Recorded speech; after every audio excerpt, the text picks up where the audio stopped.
అనకాపల్లి జిల్లా అనకాపల్లి స్థానిక గవరపాలెం సంతబయలు వద్ద వేంచేసి ఉన్న శ్రీ శ్రీ అన్నపూర్ణ అమ్మవారి ఆలయంలో నాగుల చవితి వేడుకలు మాజీ మంత్రివర్యులు శ్రీ దాడి వీరభద్రరావు, టీడీపీ నాయకులు దాడి రత్నాకర్, యువ నాయకులు దాడి జైవీర్ ఆధ్వర్యంలో ఘనంగా నిర్వహించేందుకు అన్ని ఏర్పాట్లు పూర్తి చేశామని కమిటీ సభ్యులు కోరిపిల్లి ఆరుద్ర తెలిపారు. నాగుల చవితిని పురస్కరించుకుని శ్రీ అన్నపూర్ణ అమ్మవారిని వారాహీదేవిగా భక్తులకు దర్శనమివ్వటం జరుగుతుందని, అలాగే 12 అడుగుల శ్రీ వెంకటేశ్వర స్వామి మహాదర్శనం 12 అడుగుల మహాశివలింగం ఏర్పాటు చేయటం జరిగిందని తెలిపారు.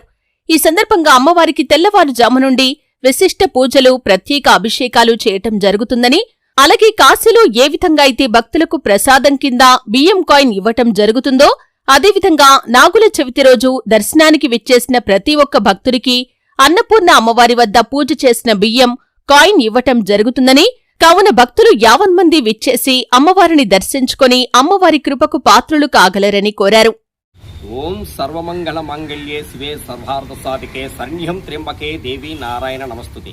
అనకాపల్లి గవరపాలెం సంతబైల వద్ద వెలిసిన అన్నపూర్ణమ్మవారికి మరి గౌరవనీయులైన శ్రీ దాడి వీరభద్రరావు గారి ఆశీస్సులతో, అదేవిధంగా సంతబైల పెదరామ జాంటీ యూత్ పెద్దలు సహాయ సహకారములతో ఈ యొక్క అన్నపూర్ణమ్మ వారికి కాశీలో ఏ విధంగా దీపావళి నుంచి ఉత్సవ కార్యక్రమాలు జరుపుతారో అదేవిధంగా ఈ యొక్క అన్నపూర్ణమ్మ వారి దగ్గర దీపావళి నుంచి నాగల చవితి వరకు కూడా జాతర కార్యక్రమం జరుగుతుంది. ఈ కార్యక్రమంలో భక్తులు అనేక మంది వచ్చి అమ్మవారిని దర్శించుకొని వాళ్ళక ఆనందాన్ని సంతోషపరుచుకుంటారు.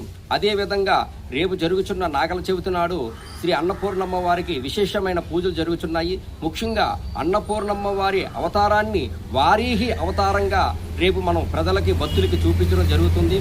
అందులో భాగంగానే 12 అడుగుల జ్యోతిర్లింగం, అదేవిధంగా శనివారం నాడు శ్రీనివాసుడు 12 అడుగుల మహావెంకటేశ్వర స్వామి అవతారం, లడ్డూలతో అలంకరణ, అన్నపూర్ణమ్మ వారికి ప్రత్యేక సారి, ముఖ్యంగా కాశీలో ఏ విధంగా కాసు బియ్యం ఇస్తారో అదేవిధంగా నాగల చవితి నాడు దర్శనానికి వచ్చిన ప్రతి ఒక్కరికి కూడా అన్నపూర్ణమ్మ వారి వద్ద పూజ చేసిన బియ్యం కాసు ప్రతి ఒక్కరికి ఇవ్వడం జరుగుతుంది. దీనివలన మనలో ఉన్న ఏవైనా దోషాలు కానీ, కుజదోషాలు కానీ, నాగదోషాలు కానీ ఆ యొక్క పరిహారం జరగడానికి అవకాశం ఉంది.